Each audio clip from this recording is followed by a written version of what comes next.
হঠাৎ করে তাকায় দেখে আগুনের ভিতরে উসমান হারুনি ছোট বাচ্চাটারে চুমা খায়, আদর করে আগুনের মতো কইরা লাফায়। আল্লাহর ওলিয়ার বাচ্চাটার গায়ে আগুন লাগে না।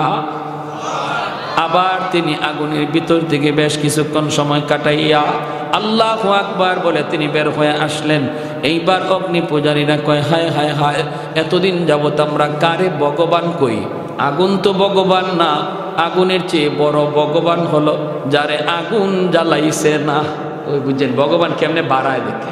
এখন উসমান হারুনির সেজদা দেওয়া শুরু করছে, কয় আপনিই ভগবান, আগুনে আপনারা জ্বালাইছেন আপনি। উসমান হারুনি লাঠি লইয়া, জাহিলের জাহিল, তোমরা তো দেখলেই ভগবান কইতে দেরি। আরে আমারে যে আগুন জ্বালাইছে না, এটা আমার কোনো কৃতিত্ব আর বাহাদুরি না। আমি যেই মালিককে মালিক কইয়া ডাকি, আমি যেই মালিকের পূজা করি, গুণগান গাই, এই মালিকের যদি ইবাদত বন্দেগী তোমরা করো আর তারে চিনো আর তারে মানো, তাহলে আগুন তোমরারেও জ্বালাবে না, সাথে সাথে সব কালেমা পড়ে মুসলমান হয়ে গেল। শাহ ওয়ালিউল্লাহ মুহাদ্দিস দেহলভী রহমাতুল্লাহি আলাইহি রুমাল চোখের উপরে ফালাইয়া চেহারা ঢাইকে তিনি বয়ান করতেন। মানুষ দেখতেন না, রুমাল দিয়ে মুখ ঢাইকে বয়ান করতেন।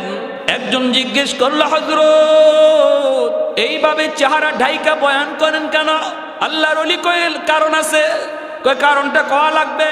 আল্লাহর ওলি কয় না, কোয়া যাবে না। কয় না, আমারে কইতে হবে। আল্লাহর ওলি কয় তাহলে তুমি যদি জানতেই চাও আমার রুমালটা তোমার মাথায় দাও, আমার রুমালটা তোমার মাথায় দাও। যেই মাত্র লোকটার মাথার মধ্যে তিনি রুমালটা দিয়া দিলেন, তাকায় দেখে মানুষ একজনও বসা নাই, দুই একজন মানুষ বসা, বাকি সব হলো কেউ কুকুর, কেউ বানর, কেউ শুয়োর, এইভাবে বিভিন্ন আকৃতির মানুষগুলার সামনে বসা। কারণ এই মানুষের মধ্যে যেই হাইওয়ানের বৈশিষ্ট্য আছে, এই মানুষটা ওই হাইওয়ানের রূপ ধরে বসা। নাউজুবিল্লাহ। এজন্যই আল্লাহ পাক কয় আর রহমান আল্লামাল কুরআন খালাকাল ইনসান। আমি আল্লাহ, আমার নবী রহমান, আমার রহমের ভিতরে সবচেয়ে বড় রহম হলো কোরআন শিখাইছি। জোরে কর সুবহানাল্লাহ। আমি আল্লাহর রহমের ভিতরে সবচেয়ে বড় রহম কোরআন দিয়েছি। কোরআনওয়ালা জিন্দিগি যার ভিতরে থাকবে সে মানুষ। এজন্যই মানুষ সৃষ্টির কথা আল্লাহ পরে নিলেন, কোরআন শিক্ষার কথা আগে আনলেন। যার মধ্যে কোরআনের জিন্দিগি পাওয়া যাবে না, হালাল হারামের জিন্দিগি পাওয়া যাবে না, জায়েজ না জায়েজের কোনো বিধান পাওয়া যাবে না, ওই মানুষটাকে আল্লাহ মানুষ কইতে রাজি না। কি কয়? হাইওয়ান। কি কয়? জানোয়ার। কিসের মতো?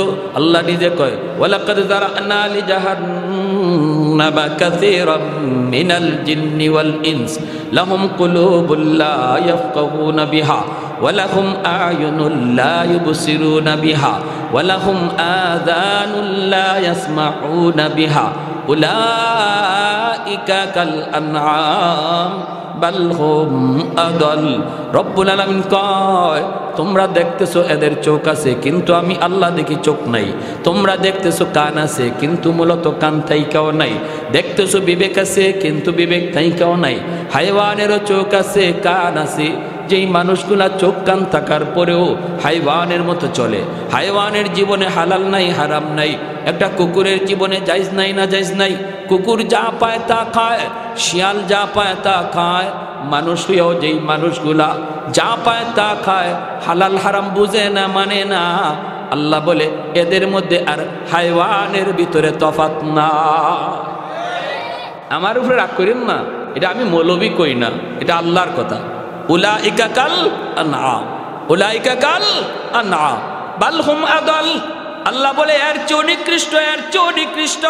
হাইওয়ানের ভিতরে সবচেয়ে নিকৃষ্ট হলো কুকুর। হাদিস শরীফে আল্লাহ নবী বলেন আদ-দুনিয়া জিফা ওয়া তালিবুহা কিলাব। দুনিয়া হলো মরা গরু, হালাল হারাম যে মানে না সে দুনিয়াদার। এই দুনিয়াদারের উদাহরণ নবী দিয়েছেন কুকুরের মতো। কুকুরের মতো, কুকুরের মতো কেন? কি জন্য? কুকুর মরা গরু পাইলে পরে এই কুকুরের আর হুঁশ থাকে না, মালিক ভুলে যায়। যেই মালিক তারে এত আদর করে খাওয়ায়, এত আদর করে যেই মালিক তারে পালে, এত মায়া করি, ওই মালিকের কথা কুকুর মরা গরু পাইলে পরে ভুলে যায়। মরা গরুকে 3 ধরনের প্রাণী খায়, মরা গরুকে 3 ধরনের প্রাণী খায়। এক হলো কুকুর, আরেক হলো শকুন, আরেক হলো শিয়াল। এই 3 ধরনের প্রাণী মরা গরু খায়। মরা গরুটা পাইলে পরে সারাদিন ভর শকুনে খায়, রাতের বেলা শিয়াল চলে আসে, শকুন তার গাছের ডালে চলে যায়, সারা রাত ভর শিয়াল খায়। সকাল হওয়া মাত্রই শিয়ালও তার ঠিকানা গর্তে চলে যায়। এরপরে কুকুর লাগাল পায়, কিন্তু কুকুর দেখবেন সে যখন মরা গরুর লাগাল পায় ঠিকানা ভুলে যায়। শিয়ালেও তার ঠিকানা ভুলে নাই। যেই মাত্র রাত শেষ শিয়াল তার ঠিকানা গর্তে যায়, শকুনেও তার ঠিকানা ভুলে না। যেই মাত্র সন্ধ্যা হয় শকুন মরা গরু থইয়া গাছের ডালে যায়, ঠিক না? কিন্তু কুকুর যদি মরা গরু পায় রাত বুঝে না, দিন বুঝে না, ঠিক না? দেখবেন এখন তো মরা গরু কমই দেখা যায়।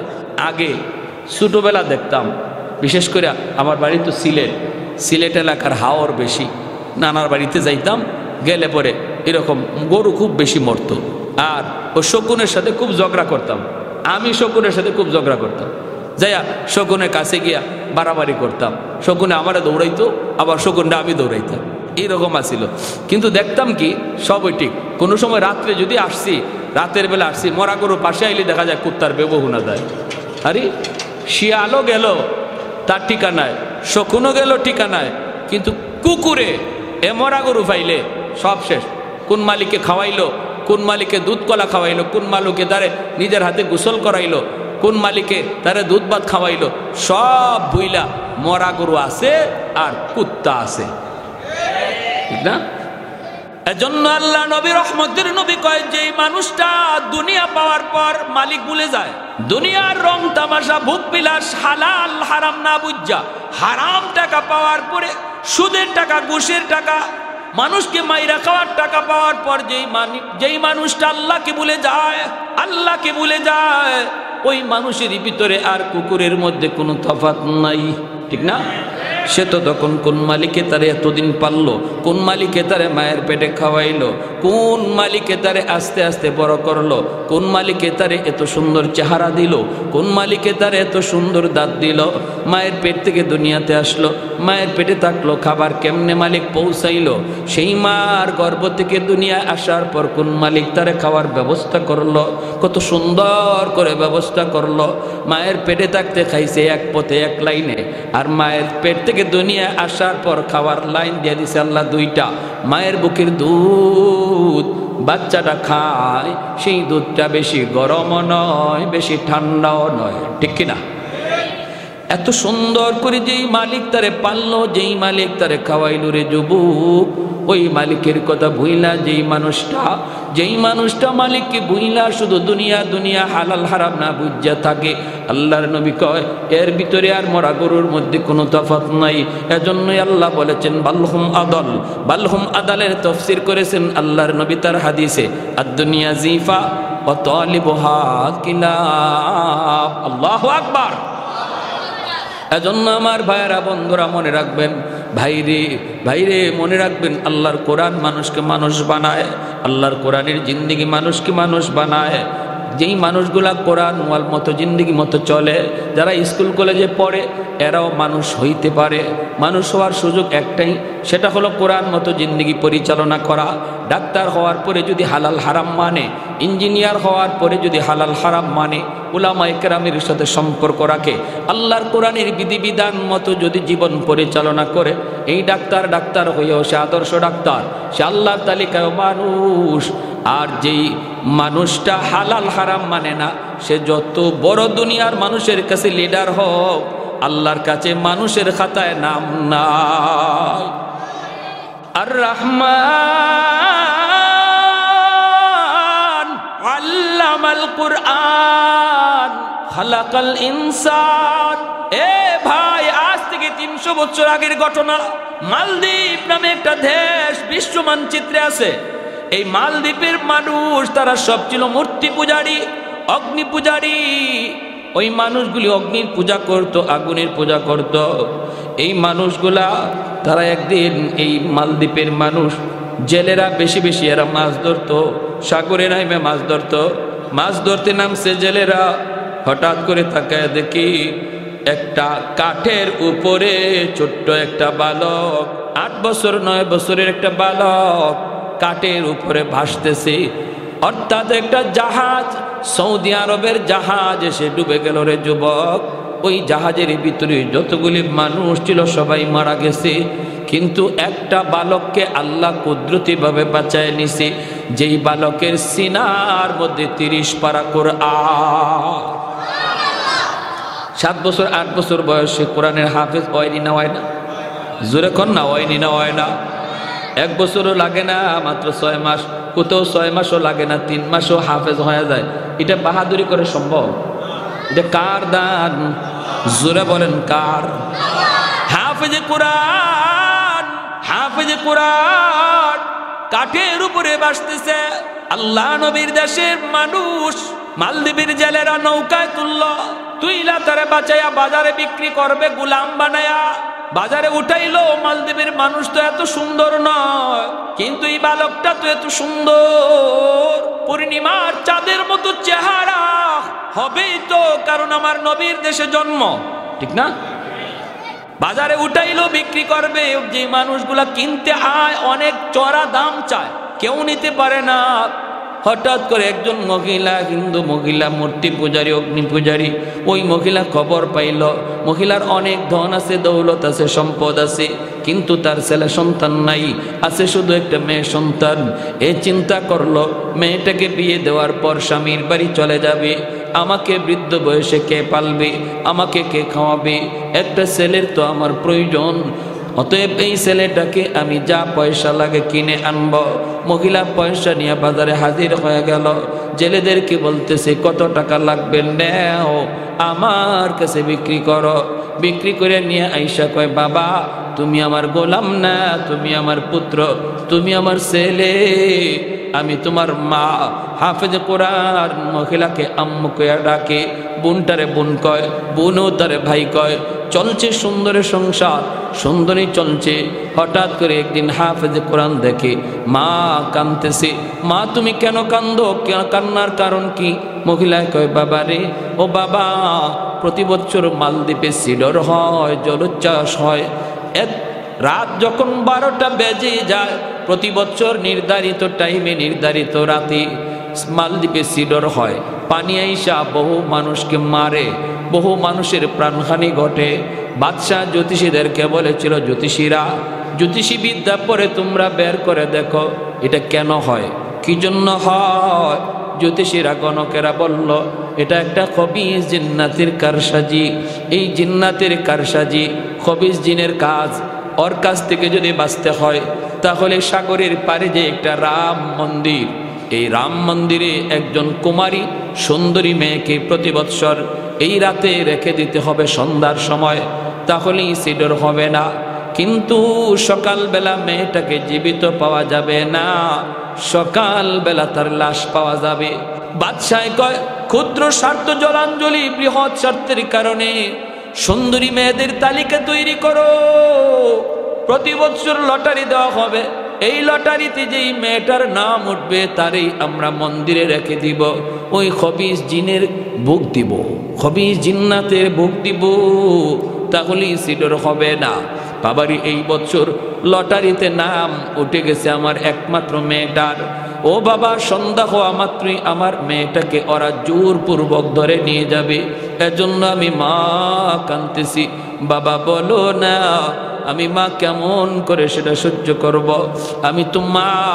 কোনো মা সন্তানের মৃত্যু চোখের সামনে দেখতে পারে না, কোনো বাবা সন্তানের মৃত্যু চোখের সামনে সইতে পারে না। কত মা এমন আছে কয়, মালিক আমার হায়াতটা আমার সন্তানরে দিয়ে দিলাম, তবু আমার সন্তানরে তুমি বাঁচাও। মা হাউমাউ করে কান্দে। হাফেজে কোরআন কয়, মা টেনশন তুমি করো না, সমাধান আমি দেব। আল্লাহু আকবার, জোরে কন। মা তুমি টেনশন করো না, সমাধান আমি দেব। মহিলা কই, বাবা তুমি আবার কেমন করে দিবা?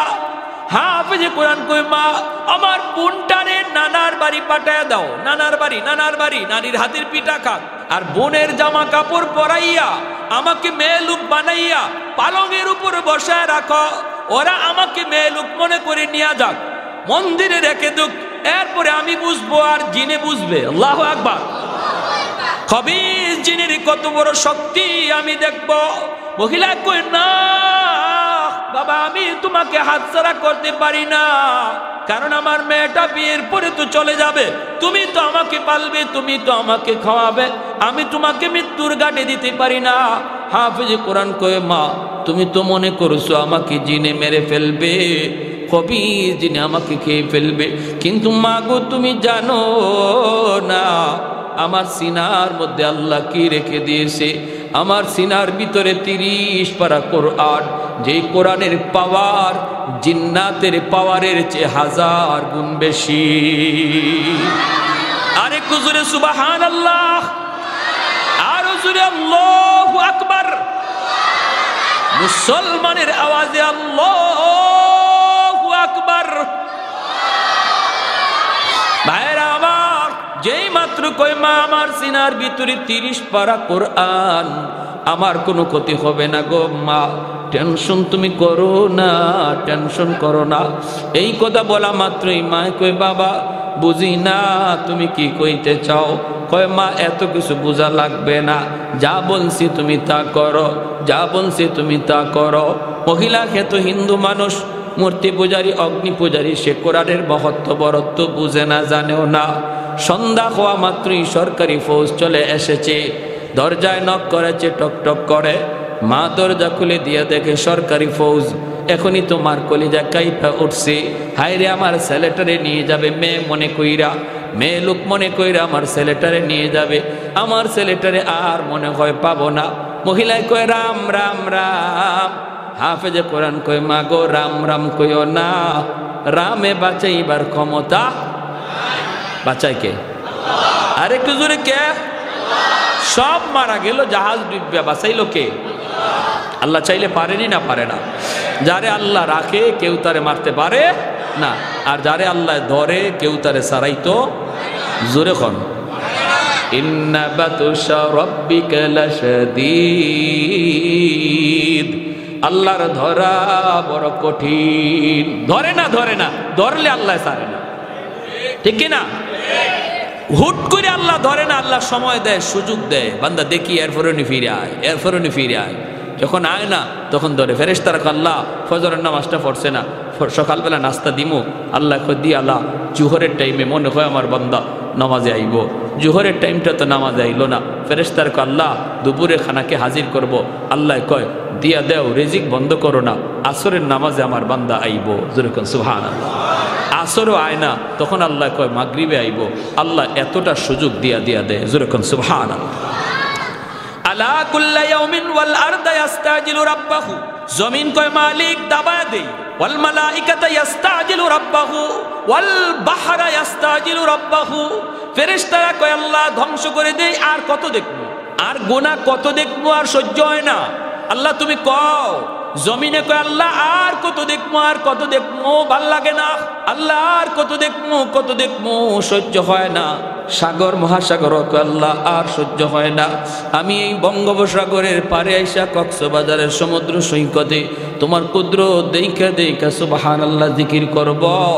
তা না করে তারা নষ্টামি করে, গান বাজনা করে, বেহায়ামি করে, বেলাজি করে। ও মালিক আমি সাগর আর কত দেখবো। আসবিরু আল্লাহ আসবিরু ইলা মাতা আসবিরু। ধৈর্য ধরবো তো আর কত কাল ধরবো, ধৈর্য ধরবো তো আর কত কাল। আল্লাহ কয় উসকুত, চুপ থাকো। আমার বান্দা বান্দির ভিতরে তোমরা নাক গলাবা না। আমি আল্লাহ আমার বান্দার অপেক্ষায় আছি। দিনের বেলা তওবা করলো আমি তওবা কবুল করব, রাতের বেলা তওবা করলো কবুল করব। যেরকম সুবহানাল্লাহ। কোন এক টাইমে দেখো আমার বান্দা আমার কাছে তওবা করে কিনা, করলেই আমি আল্লাহ কবুল করে নিব। সুবহানাল্লাহ। আমার ভাইরা, এইবার দেখা গেল কয় রাম রাম কে চিল্লাইতেছে। এখন হাফেজ কোরআন কয় আল্লাহ রে ডাকো, রাম হবে না। রামে এরা তো ভগবান কইতে দেরি লাগে। ভগবান বানাইতে দেরি হয় না। বট গাছও ভগবান, গঙ্গা নদীও ভগবান, গাইও ভগবান, বট গাছও ভগবান, তুলসী গাছও ভগবান। আল্লাহ নবী বাইতুল্লাহর ভিতরে মূর্তি পাইছেন 360টা। মূর্তি আসিল বাইতুল্লাহ কয়টা? 360টা। বর্তমানে দেবতা হইল ওই কোটি বা 33 কোটি। দেবতা হয়েছে কতটা? 360 আসিল দেবতা, বর্তমানে চলছে 33 কোটি দেবতা। এটা যে আরো কত কোটি যায়, কারণ অবাক কিছু দেখলেই, আশ্চর্যের কিছু দেখলেই ভগবান বানাইতে দেরি হয় না। বট গাছ বয়স কত? 100 বছর, হয়তো এটাই ভগবান। গাই, ওরে আল্লাহ দুধ দেয়, উলান কাটলে দুধ পাওয়া যায় না, তে ভগবান এটাই। তুলসী গাছ, এটা কেন লাগে ভগবান? এটা খাইলে, এটার পাতা খাইলে কাশ কমে যায়, তে এটাই ভগবান। হয়েছে নি কাম হয়েছে? উসমান হারুনি ইনি গেছেন খাদেম লইয়া, শীতের দিন, প্রচণ্ড শীত, উনি অজু করবে, ওই অবস্থায় দেখতেছে কি যে পানিটা, অজুর পানিটা একটু গরম করবে উসমান হারুনি। তখন খাদেমকে বলতেছে, বাবা দেখতো একটু আগুন নি পাওয়া যায়, আমি একটু অজুর পানিটা গরম করব। তো খাদেম যায় পাইছে আগুন, কিন্তু আগুনের পাশে মানুষজন আগুনের পূজা করে। উনি গিয়ে কয়, ভাই একটু আগুন দিবা? ওই লোকগুলা কয়, না আমরা আগুনের পূজা করি, আমরা কোনো মুসলমানরা আগুন দিতে পারি না। খাদেম আইসা কয়, হুজুর এরা আগুন দিবে না কেন? কয় ওরা আগুনের পূজা করে, এজন্য আগুন আমাগরে দিবে না। উসমান হারুনি তিনি খাজা মঈনুদ্দিন চিশতি রহমতুল্লাহি আলাইহির উস্তাদ, তিনি চলে গেছেন, গিয়া বলতেছে, ভাই একটু আগুন দাও না। কয় না, বললাম তো দিব না। কেন? কয় আমরা আগুনের পূজা করি। কেন? কয় আগুনের পূজা করি, এজন্য আমাদের বাপ দাদাও করছে। কেন করছে? কয় যা শুনছি আগুনের পূজা করলে মরণের পরে আগুন জ্বালাবে না, আগুনে একটু মায়া করবে, এজন্য আমরা দুনিয়াতে আগুনের পূজা করি। উসমান হারুনিকে ভালো কথা, মরার পরে যদি আগুনে তোমাদেরকে মায়া করে, পূজা করলে তাহলে তো পূজা করতায় আরও বেশি করে করো, তবে একটু টেস্ট করে দেখো না তোমাদের পূজা এই মূর্তি কবুল করতেছে কি না করতেছে না, সে কি তোমাদের পূজার উপরে সন্তুষ্ট না অসন্তুষ্ট, এটা একটু টেস্ট করে দেখো। দুনিয়াতে মূর্তি পূজারীরা কয়, আগুন পূজারীরা কয়, এটা আবার কেমনে? উসমান হারুনি কয়, আঙ্গুলটা আগুনের মধ্যে দিয়া দেখো আঙ্গুল জ্বালায় কিনা, যদি আঙ্গুলটা না জ্বালায় তাহলে বুঝবা তোমাদের উপরে আগুন সন্তুষ্ট, মরণের পরেও জ্বালাবে না। আর যদি দুনিয়াতে আঙ্গুল জ্বালায় তাহলে বুঝবা এই পূজায় কাম হইতেছে না, মরার পরে আঙ্গুল না খালি পুরা বডি জ্বালায় সার করবো। এই অগ্নি পূজারীরা কই, রে মৌলবী তো বড় চালাকরি, আইসা আমার ঘরে আগুন দিয়ে জ্বালাইতো। কয় মিয়া আগুনের অভ্যাসই তো জ্বালানো, আগুনের মধ্যে যা দেয় তাই তো জ্বলে, আগুনের স্বভাবটাই তো জ্বালানো। উসমান হারুনি কয়, না আগুনের স্বভাব জ্বালানি না, আগুন তার মালিকের কথায় চলে, মালিক যদি ইশারা দেয় জ্বালায়, যদি ইশারা না দেয় জ্বালায় না। এজন্য ইব্রাহিম খলিলকে জানায় নাই, মুসা কালিমুল্লাহকে তুর পাহাড়ে জ্বালায় নাই। অগ্নি পূজারীরা কয়, মিয়া মুসা ইব্রাহিম বুঝি না, তুমি কিছু পারবাইনি দেখাও, আমরা যা দেখি আগুনে জ্বালায় না, আগুনে জ্বালায়। উসমান হারুনি কয়, তাহলে দেখবা।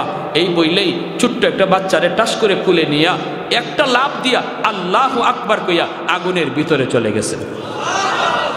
মূর্তি পূজারীর দল একজন আরেকজনরে কয়, রাম রাম রাম রাম রাম। কয় মৌলবী মরছে মরুক, কিন্তু আমাদের ছোট বাচ্চাটার কি দোষ ছিল? বলালই তো একটা লাগতেছে। উসমান হারুনি আগুনের ভিতরে, ওরা চিল্লাইতেছে, চিল্লায় নিজের বাচ্চার লাগে, উসমান হারুনি লাগে না, উনি জ্বলছে জ্বলকে, বাচ্চাটারে জ্বলে গেছে। হঠাৎ করে তাকায় দেখে আগুনের ভিতরে উসমান হারুনি ছোট বাচ্চাটারে চুমা খায়, আদর করে আগুন আগুনের মতো কইরা লাফায়। আল্লাহর ওলিয়ার বাচ্চাটার গায়ে আগুন লাগে না। আবার তিনি আগুনের ভিতর থেকে বেশ কিছুক্ষণ সময় কাটাইয়া আল্লাহু আকবার বলে তিনি বের হয়ে আসলেন। এইবার অগ্নি পূজারীরা কয়, হায় হায় হায়, এতদিন যাবত আমরা কারে ভগবান কই? আগুন তো ভগবান না, আগুনের চেয়ে বড় ভগবান হলো যারে আগুন জ্বালাইছে না। ওই বুঝছেন ভগবান কেমনে বাড়ায় দেখে।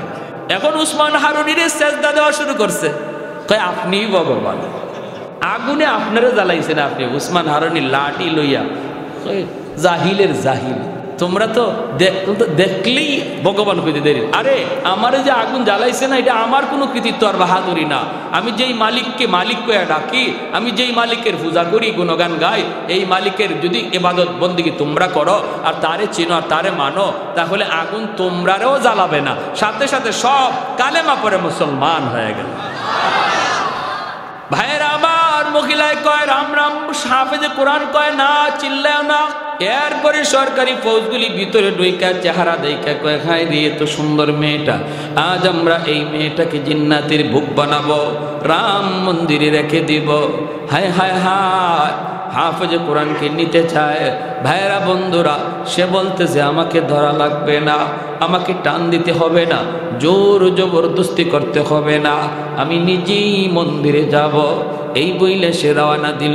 বলুন তো, মেয়ে লোকের পোশাক পইরা যে বসা, সে কি মেয়ে লোক নাকি ছেলে? ছেলে। সরকারি সৈন্যরা কয় মেয়ে, এটা মনে করে নিতেছে, ভালো কথা। মন্দিরে রাখছে, রাখে চলে আসছে, সকালবেলা গেলে লাশ আনবে। আর হাফেজ সাহেব মন্দিরের ভিতরে ঢুককেই মেয়ে লোকের পোশাক খুললা, ভিতরে তার যে পোশাক ছিল এই পোশাক রাখা, জায়নামাজ একটা আসিল, জায়নামাজ মন্দিরের ভিতরে জায়নামাজ বিছাইয়া আল্লাহর কদমে সেজদা দেওয়া শুরু করছে। ঘটনা লিখছেন কে? বিশ্ববিখ্যাত পর্যটক আল্লামা ইবনে বতুতা। তার কিতাব রিহলাতে ইবনে বতুতা নামক কিতাবের মধ্যে আজ থেকে 300-350 বছর আগের বাস্তব ঘটনা। বর্তমানে মালদ্বীপ একটা মুসলিম দেশ, কিন্তু তখনকার 300-350 বছর আগে মুসলিম দেশ ছিল না। কেমন করে মুসলিম হলো এই মালদ্বীপের জনগণ, সেই ইতিহাসটা বলতেছি। আমার ভাইরা, যেই মাত্র হাফেজ সাহেব সে এখানে জায়নামাজ বিছাইয়া আল্লাহর কোরআন তেলাওয়াত শুরু করে দিছে, যেরকম সুবহানাল্লাহ। রাত যখন 12টা বেজে গেল, সরকারি পাগলা ঘন্টা বাজানো হয়, সরকারি পাগলা ঘন্টা বাজানো হয়। বিপদ বিপদ বিপদ সংকেত, জনগণকে সতর্ক করা হয়, সিডর হয়ে যাবে। ভোগ যদি জিন্নাতের পছন্দ না হয় তাহলে কিন্তু সিডর হয়ে যাবে, সবাই সতর্ক। হাফেজ সাহেব মন্দির থেকে সাগরের দিকে তাকা দেখে পানিটা এরকম বিপজ্জনক আকারে উঠতেছে, উঁচু পাহাড়ের মতো পানিটা উঠতেছে। এমনি হাফেজে কোরআন মন্দির থেকে চোখের পানি জড়ায় কয়, মালিক আজ প্রমাণ হবে জিন্নাতের পাওয়ার বেশি নাকি তোমার কালামের পাওয়ার বেশি। আজ প্রমাণ হবে গো মালিক, জিন্নাতের পাওয়ার বেশি, ওই পানি আর সিডরের পাওয়ার বেশি নাকি কোরআনের পাওয়ার বেশি। পানি যখন সাগরের মতো, সাগর থেকে পাহাড়ের মতো উঁচু হইয়া পানিটা সামনের দিকে আগায়, এমনি হাফিজে কোরআন আল্লাহর কালাম সূরা ইয়াসিন পইরা ফু দেয়, সূরা ইয়াসিন পইরা ফু দেয় রে আল্লাহর গোলাম। সূরাতুল ইয়াসিন হলো কোরআনের হৃৎপিণ্ড, সূরাতুল ইয়াসিন হলো কোরআনের হৃৎপিণ্ড। এই সূরার অনেক দাম, অনেক দাম।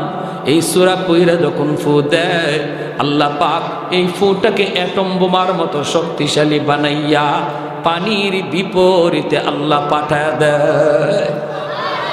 সাগরের মাঝামাঝিতে যা আক্রমণ করে, পানিটা আবার পানির মধ্যে দেবে যায়, সিডুর আর হয় না।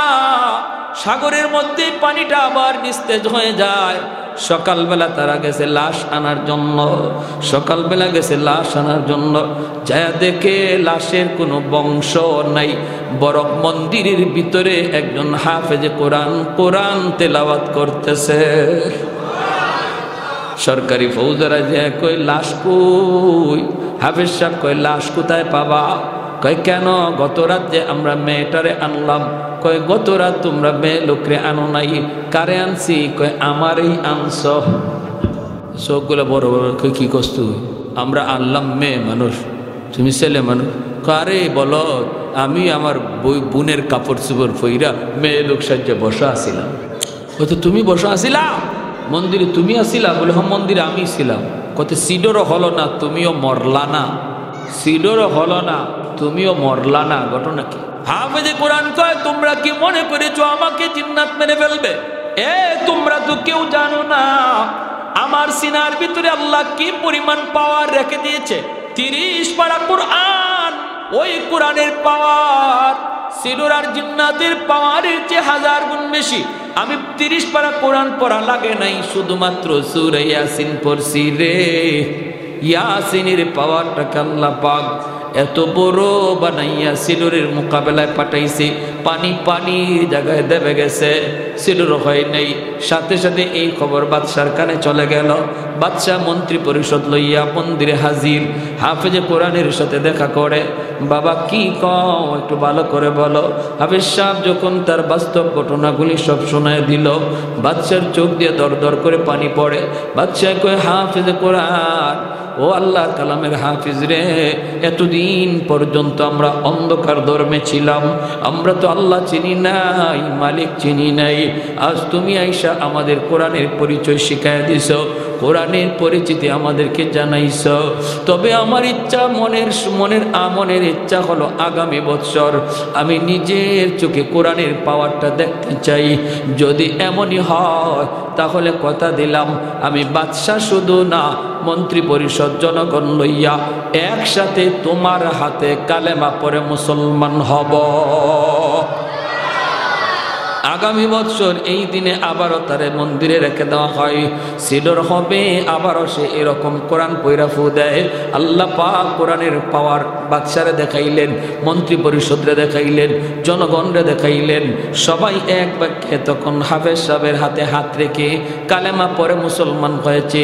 সেই দিন থেকে মালদ্বীপের ইতিহাস হলো বদলে গেল, মানচিত্র বদলে গেল, ধর্মের পরিচিতি বদলে গেল। আজ বিশ্ব মানচিত্রে মালদ্বীপ হলো একটা ইসলামী রাষ্ট্র, একজন হাফেজে কোরআনের খাতিরে। আরেকটু জোরে কোন সুবহানাল্লাহ। এ ভাই মনে রাখবা, কোরআনের হাফেজের বাপ মাকে আল্লাহ পাক হাসরের মাঠে ডাক দিয়া কইব, কই আমার কোরআনের হাফেজের বাপ মা? আমি আল্লাহ নূরের মুকুট লইয়া বসা, নূরের মুকুট লইয়া আল্লাহ পাক বসা থাকবি।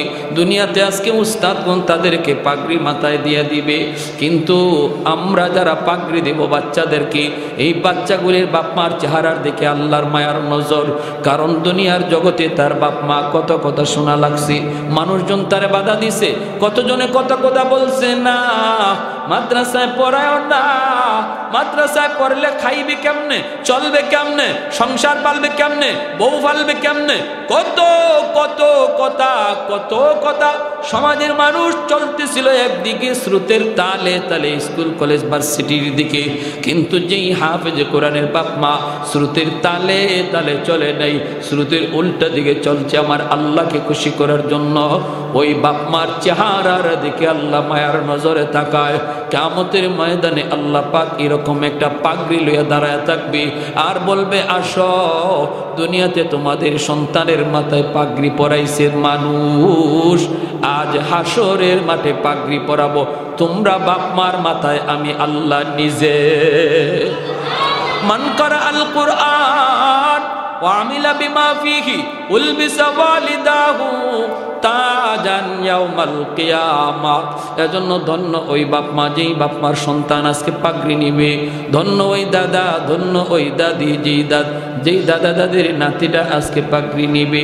ভাইরে জন্য মনে রাখবা, সন্তান কিন্তু রেখে যাব আমি আপনি কবরে। এই সন্তান যদি সদকায়ে জারিয়া হয়, সে যদি হাফেজ হয়, আলেম হয়, কিয়ামত পর্যন্ত তার দ্বারা হাফেজ হবে, আলেম হবে।